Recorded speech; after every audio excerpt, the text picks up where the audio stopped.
हाँ जी किसान भाइयों नमस्कार। और बहुत दिनों से आप लोगों की डिमांड थी कि लहसुन की खेती के बारे में वीडियो लेकर आओ, इसके बारे में बताओ कि ये कौन सी वैरायटी कब लगानी चाहिए और कितने दिनों की वैरायटी है, क्या था ये सब कुछ जानने के लिए। और आज हम पहुंच गए हैं कृषि विज्ञान केंद्र धमोरा और यहाँ से खास मुलाकात करने वाले हैं हम डॉक्टर साहब से। उनसे मुलाकात करवाते हैं आपकी और सारी जानकारी लेते हैं लहसुन के बारे में उनसे, डॉक्टर साहब से। तो आइए मिलवाते हैं डॉक्टर साहब से। डॉक्टर साहब नमस्कार। नमस्कार किसान भाइयों, नमस्कार। और मैजिक के खेती यूट्यूब चैनल आपका भी कृषि विज्ञान केंद्र धमोरा रामपुर पर बहुत बहुत स्वागत है। तो सर हमें आप बताइए कि ये लहसुन की खेती जो है, तो इसमें अभी जैसे कि टाइम आ चुका है इसका लहसुन का बुआई का, या कैसे कितने दिनों में करनी चाहिए? जी जी जी जी अभी आज 1 अक्टूबर की डेट है और जो लहसुन की बुआई के लिए जो टाइम की जो रिकमेंडेशन है जी वो अक्टूबर से शुरू हो जाता है। और इसके लिए जो टेम्परेचर है, ये समझा जब टेम्परेचर 30 डिग्री सेंटीग्रेड पे आ जाए जी तो जी। वो समय लहसुन की बुआई के लिए उपयुक्त माना जाता है। ठीक है, तो इस दृष्टि अच्छा। से अभी टेम्परेचर जैसे ही 30 डिग्री के आसपास आएगा जी जी तो वो समय लहसुन की बुआई के लिए उपयुक्त होगा। जी। तो सर जैसे इसमें मैं समझ गया, अभी टाइम की डेट की कोई वो चक्कर नहीं है कि इसमें मेन जो है कि टेम्परेचर का है। अगर ज़्यादा गर्मी अभी पड़ रही है तो हमें थोड़ी लेट करनी चाहिए बिजाई। जी जी, बिल्कुल बिल्कुल, जी आपने यही बिल्कुल ऐसे ही है सही ना सर? कहा। जी क्योंकि अगर तापक्रम ज़्यादा है तो तापक्रम को स्थिर होने दीजिए और जब तक उपयुक्त तापक्रम ना आए तब तक बुआई से हमें थोड़ा बचना चाहिए। ठीक है। तो सर ये बीज वगैरह कहाँ कौन सा लेना चाहिए और सब कैसे बोना चाहिए ज़्यादा ईल्ड लेने के लिए किसान भाइयों को? एक बेड की विधि से बोते हैं, एक क्यारी सिंपल क्यारी बना के बोते हैं, तो कौन सी विधि अच्छी है? बेड वाली? देखिए, अगर जो जड़ वाली जो भी फसलें होती हैं, जी जी जो जिनमें जड़ें मतलब जो नीचे ज़मीन के नीचे जो जी फसलें पैदा होती हैं, तो जी सर। उनकी अगर बुआई हम बेड पे करते हैं तो जी वो उपयुक्त माना जाता है। ठीक जी है, क्योंकि बेड पे उनकी जो जड़ों को फूलने के लिए मतलब जो भुरभुरी मिट्टी है वो भी मिलती है और वो अच्छी तरीके से मतलब अपना विकास कर सकते हैं। कि बेड पे जब हम बुआई करते हैं तो उसमें होता क्या है कि जब हम पानी लगाते हैं तो जी जो बेड के बीच की जो जगह होती है पानी वहाँ पे बढ़ता है और जो पौधों की जड़ों तक है वो सिर्फ नमी पहुँच पाती है।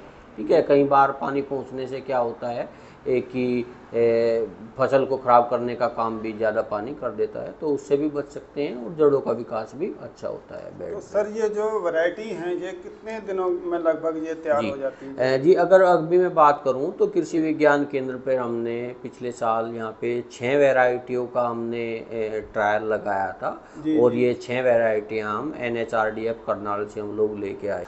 तो अभी हमने यहाँ पे अपने जो हमारा जो टेक्नोलॉजी पार्क है जो हमारा, जी तो जी टेक्नोलॉजी पार्क में हमने पिछले साल यहाँ पे 6 प्रजातियों का प्रदर्शन किया था। उसमें हमारी G50 प्रजाति, G189 प्रजाति, ये दिखाओ ठीक है, थोड़ा। G282, जी जी G384, G386 और G404। जी इन 6 प्रजातियों को हमने अपना जो तकनीकी प्रदर्शन हमारा पार्क है टेक्नोलॉजी पार्क, वहाँ पे प्रदर्शन इनका लगाया था। अगर इन वैरायटियों की हम बात करें, जैसे G50 हमारी वैरायटी है, जी ये तैयार होने में 120 से 130 दिन का समय लेती है। और इसके अगर उत्पादन की बात करें हम जी तो जी इसका जो उत्पादन है वो 15 से 20 टन प्रति हेक्टेयर का उत्पादन होता है, पर हेक्टर का? पर हेक्टेयर का। जी जी इसके बाद अगर हम बात करें G89 वैरायटी की, जी जी तो G89 जो वैरायटी होती है वो तैयार होने में 150 से 160 दिन का समय इसको लगता है। जी जी और ये प्रजाति लगभग 17 से 18 टन का इसका उत्पादन देती है, मतलब उत्पादन जी इसका जी होता है। इसके बाद अगर हम G282 वैरायटी की बात करें तो ये वैरायटी तैयार होने में 120 से 130 दिन का समय लेती है। जी और इसका जो उत्पादन है वो 17 से 20 टन प्रति हेक्टेयर का उत्पादन इसका होता है। ठीक है जी। अगर हम G384 की बात करें तो G384 150 से 160 दिन का समय लेती है और 17 से 20 टन की इसकी पैदावार होती है। ठीक है, इसके अलावा G386 की बात करें तो ये 150 से 160 दिन का समय लेती है और 18 से 22 टन का इसका उत्पादन होता है। अब जो G404 वैरायटी की अगर मैं बात करूं तो इस वैरायटी की खास बात क्या है, तो इसको मैं आपको दिखाता भी हूँ। जो इसकी जो कलियां हैं, अगर इस कलियों को आप देखेंगे तो थोड़ा ये पिंकिश टाइप की है। तो हाँ, तो ये मतलब देखने में भी बड़ा सुंदर लगता है, काफ़ी अट्रैक्टिव लगता है। और इसके आप कलियों का भी साइज देखेंगे तो कलियों का साइज भी, ये देखिए आप इसका देखो, ये सारा आपको दिखाई देगा कि ये पिंकिश टाइप की वैरायटी हैं सारी, ठीक है। ये आप देखिए, इन वैरायटियों का कलर आपको गुलाबी रंग मतलब देखने को मिलेगा, ठीक है। ये मोटी भी ज़्यादा है, ये मोटी भी ज़्यादा है। इस वैरायटी में ये है कि इसका जो मैच्योरिटी टाइम है इन वैरायटी के कंपेयर में थोड़ा ज़्यादा होता है, ठीक है। ये पकने में समय ज़्यादा लेती है।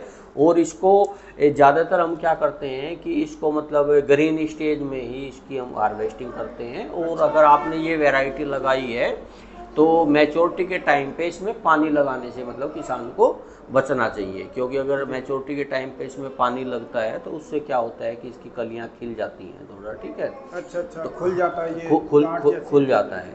तो अगर इसकी लगाने की जो लगाना हम किस तरीके से लगाते हैं, तो लगाने के लिए हमें जो रो टू रो यानी कि लाइन से लाइन की दूरी लगभग 15 सेंटीमीटर रखनी चाहिए।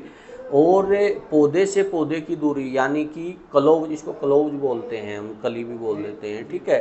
तो कली से कली की दूरी हमें रखनी चाहिए 7.5 सेंटीमीटर के आसपास। तो इस दूरी पे बेड बना के हमें इनकी रोपाई मतलब कर देनी चाहिए। तो 15 अक्टूबर से 15 नवंबर तक का समय मतलब इसके लिए अच्छा समझा जाता है, ठीक है, इसको लगाने के लिए।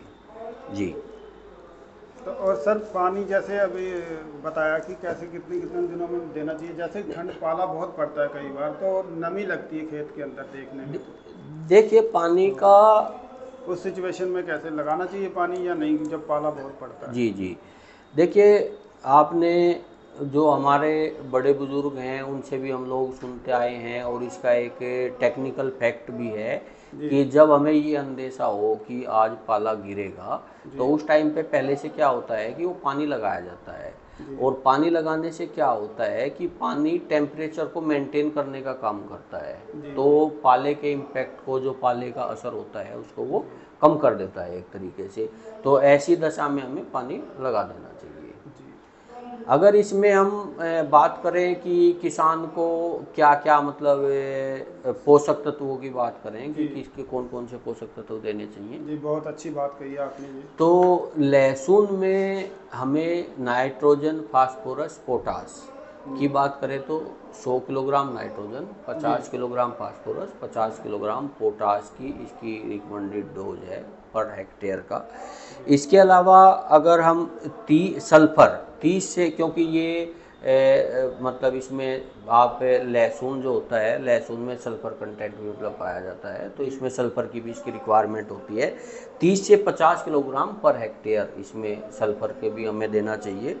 जिंक सल्फेट की बात करें तो 20 किलोग्राम प्रति हेक्टेयर हमें इसमें जिंक की रिकमेंडेशन मतलब है हमारी, ठीक है। तो अगर आप ये फर्टिलाइज़र इसमें देंगे तो उससे क्या होगा कि आपकी जो प्लांट्स की जो क्वालिटी भी अच्छी होगी और आपका जो उत्पादन है वो भी बढ़ेगा, अच्छा उत्पादन प्राप्त होगा। जी सर जी, बेसल डोज में भी ये चीज़ें कुछ दे सकते हैं? हाँ, ये बेसल डोज में ये हमने जो नाइट्रोजन, फास्फोरस, पोटास की बात की, तो ये हमें अपना जो पौधे की रोपाई के समय जब खेत तैयार करते हैं तो खेत तैयार करते समय ये हमें अप्लाई कर देना चाहिए। और जब हमारी फसल मान लिया हमारा जब जर्मिनेशन आ जाता है, जर्मिनेशन के बाद में अगर हम फोलियर एप्लीकेशन में अगर हमारे फोलियर एप्लीकेशन में यानी कि स्प्रे के द्वारा, जैसे हमारा NPK 19-19 आता है, NPK 19-19 का 1 ग्राम 1% के हिसाब से 30 दिन, 45 दिन और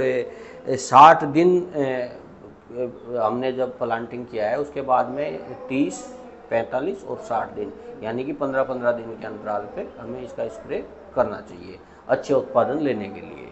सर एक बहुत ज़रूरी जो आजकल किसानों को समस्या आ रही है, जैसे ये लगाते हैं तो निराई गुड़ाई की बहुत लेबर भी लग जाती है और बहुत टाइम लगता है उसमें, उसके लिए क्या है?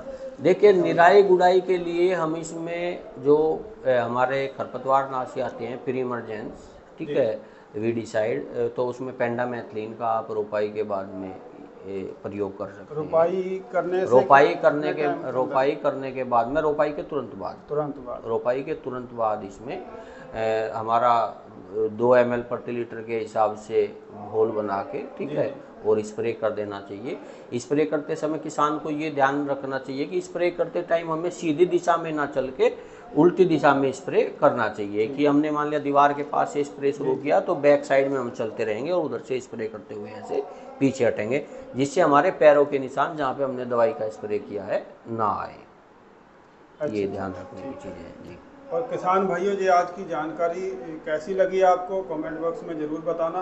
ये डॉक्टर साहब से मुलाकात करवाई आज स्पेशल इसके बारे में जानने के लिए हम पहुंचे हैं कृषि विज्ञान केंद्र। तो ये यहाँ तक की बात जितनी जानी है आपने, इसमें क्या सीखा आपने वो भी बताना। अगर आपको जानकारी अच्छी लगी है तो लाइक और शेयर ज़रूर करना वीडियो को आगे और किसान भाइयों तक।